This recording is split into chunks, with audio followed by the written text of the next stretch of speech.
Friends, మేమందరం మా ఫ్యామిలీతో కలిపి ఉజ్జయిని టెంపుల్కి వెళ్ళాము. ఆ టెంపుల్ మధ్యప్రదేశ్లో ఉంది. మేము విశాఖపట్నం నుంచి భోపాల్ స్టేషన్కి వెళ్ళి అక్కడ మళ్ళీ ట్రైన్ ఎక్కి ఉజ్జయిని జంక్షన్లో దిగాము. ట్రైన్లో మేము మురి మిక్చర్ చేసుకొని అందరం సరదాగా తిన్నాము. తర్వాత మా పిల్లలతో కలిసి మేము గేమ్స్ ఆడుకున్నాం. విశాఖపట్నంలో 19th నైట్ ఎక్కి భోపాల్ స్టేషన్లో 20 మార్నింగ్ దిగి అక్కడ మళ్ళీ ట్రైన్ ఎక్కి 20 midnight ఉజ్జయిని స్టేషన్లో దిగాము. ఉజ్జయిని స్టేషన్లో చాలా చలిగా అనిపించింది. మా పిల్లలందరం ఇలాగా బెడ్షీట్స్ కప్పుకొని కూర్చున్నాము. తర్వాత మేమందరం స్టేషన్ నుంచి బయటికి వచ్చినప్పుడు అక్కడ చెట్ల మీద చాలా రామచిలుకలు చూసాము. ఆ రామచిలుకలు చెట్టు ఆకుల్లో కలిసిపోయాయి. చెట్టు మీద అన్ని చిలకలు ఎక్కడా చూడలేదు. తర్వాత స్టేషన్కి వెళ్ళి నుండి బయటకు వచ్చి రూమ్కి వెళ్ళి రెస్ట్ తీసుకున్నాం. ఇదే మా రూమ్ ఎంట్రన్స్. ఆ నెక్స్ట్ డే మార్నింగ్ 6కి ఫ్రెష్ అయ్యి ఉజ్జయిని మహంకాళేశ్వర్ దర్శనానికి వెళ్ళాం. ఆ నెక్స్ట్ డే భస్మహారతి చూడడం కోసం టెంపుల్ చుట్టూ తిరిగి లైన్లో వెయిట్ చేసి టికెట్స్ తీసుకున్నాం. అప్పుడు అక్కడ ఉన్న విగ్రహాలకి ఫొటోస్ తీసాం.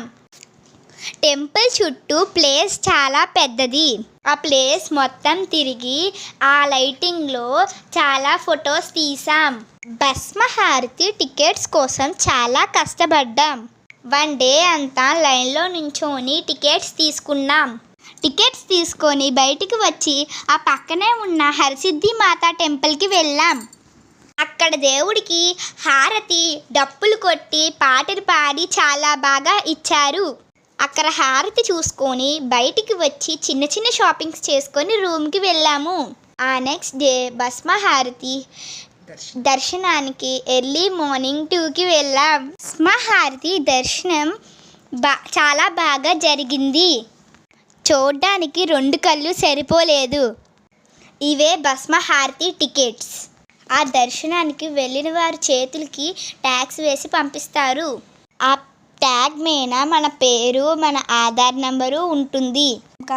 ఆ టెంపుల్ నుంచి రూమ్కి వచ్చి బస్ పెట్టుకొని ఓంకారం చూడడానికి వెళ్ళాం. బస్లో మాతో పాటు వచ్చిన వాళ్ళందరూ చాలా బాగా ఎంజాయ్ చేశారు. ఉజ్జయిని నుంచి ఓంకారం చాలా దూరం, 110 కిలోమీటర్లు వెళ్ళి రావడానికి మాకు 1 డే పట్టింది. అక్కడ ఓంకారంలో నర్మదా నది చూసాం. ఆ నదిలో దిగి నీళ్లు జల్లుకొని దండం పెట్టుకొని అక్కడి నుంచి టెంపుల్కి వెళ్ళాం. ఆ టెంపుల్కి ఎదురుగా ఉన్న ఇంకొక టెంపుల్ని కూడా చూసాం. రిటర్న్ వచ్చేటప్పుడు నైట్ ఒక రెస్టారెంట్లో ఆగి అందరం టిఫిన్ చేసాం. ఓంకారం నుంచి ఉజ్జయిని రావడానికి నెక్స్ట్ డే మార్నింగ్ అయ్యింది. రూమ్కి వచ్చి కొద్దిసేపు రెస్ట్ తీసుకొని మళ్ళీ ఫ్రెష్ అయ్యి అందరం ఉజ్జయినిలో ఉన్న లోకల్ టెంపుల్స్ చూడడానికి వెళ్ళాం. అవి పంచముఖ ఆంజనేయ స్వామి గుడి, కాలభైరవ గుడి, నవగ్రహాల విష్ణుమూర్తి గుడి, కాళీమాత శక్తిపీఠం చూసాము. లోకల్ టెంపుల్స్ చూడడానికి మార్నింగ్ వెళ్ళి మధ్యాహ్నం వచ్చాం. తర్వాత లంచ్ చేసి స్టేషన్కి బయలుదేరాం. ఆ రోజు ఈవినింగ్ ఉజ్జయిని ట్రైన్ ఎక్కి భోపాల్ స్టేషన్లో దిగాం. భోపాల్ స్టేషన్లో నైట్ అంతా పడుకుని ఎర్లీ మార్నింగ్ ట్రైన్ ఎక్కి ఆ నెక్స్ట్ డే ఎర్లీ మార్నింగ్ 5కి విశాఖపట్నం చేరుకున్నాం. ఈ ఉజ్జయిని ట్రిప్ మాకు చాలా సరదాగా అనిపించింది. అందరం కలిసి చాలా బాగా ఎంజాయ్ చేసాం. Thank you so much. Please like, share and subscribe.